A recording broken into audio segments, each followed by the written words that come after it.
3 सरकारी गवाह, 3 फर्जी बयान, फिर भी बीजेपी की साजिश नाकाम। दिल्ली के कथित शराब घोटाले के गवाहों का बीजेपी से है सीधा कनेक्शन।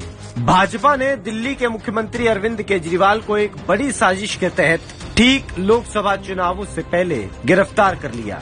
जब 2 साल की जांच में ईडी को कोई सबूत नहीं मिला, तब ईडी ने केवल 3 बयानों के आधार पर केजरीवाल को गिरफ्तार कर लिया। आज हम आपके सामने एक एक करके केजरीवाल के खिलाफ ईडी के सभी फर्जी बयानों की पोल खोलेंगे। पहला गवाह शरत रेड्डी।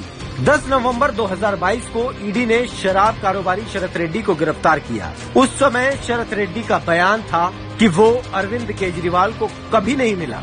करीब 6 महीने जेल में सड़ने के बाद अचानक इसने अपना बयान बदला, जिसके तुरंत बाद इसे बेल मिल गई और इसे सरकारी गवाह भी बना दिया गया। यही नहीं, स्टेट बैंक के इलेक्टोरल बॉन्ड के डेटा से ये पता चलता है कि असल में शरत रेड्डी भाजपा का बड़ा डोनर है।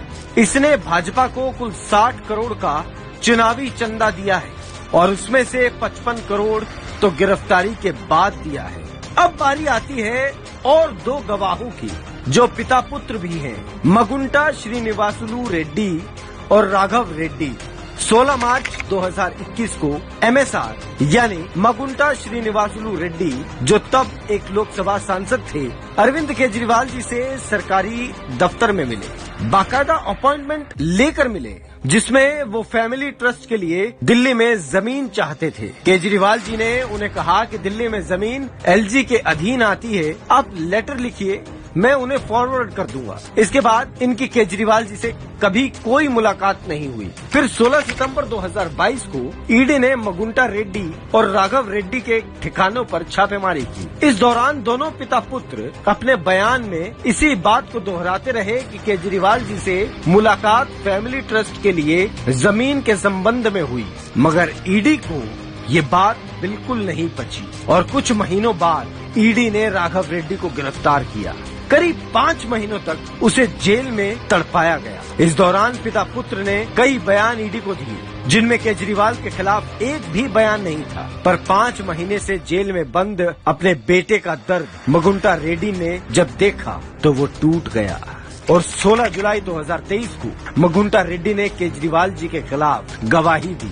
इसके ठीक 2 दिन के बाद बेटे राघव को बेल मिल जाती है और संयोग देखिए, कुछ ही दिनों बाद शरत रेड्डी की तरह सरकारी गवाह बन जाते हैं। इस पूरी कहानी में भाजपाई साजिश का पर्दाफाश तब होता है जब 29 मार्च 2024 को राघव रेड्डी के पिता मगुंटा श्रीनिवासुलू रेड्डी को आंध्र प्रदेश से भाजपा के गठबंधन एनडीए से लोकसभा का टिकट मिल जाता है।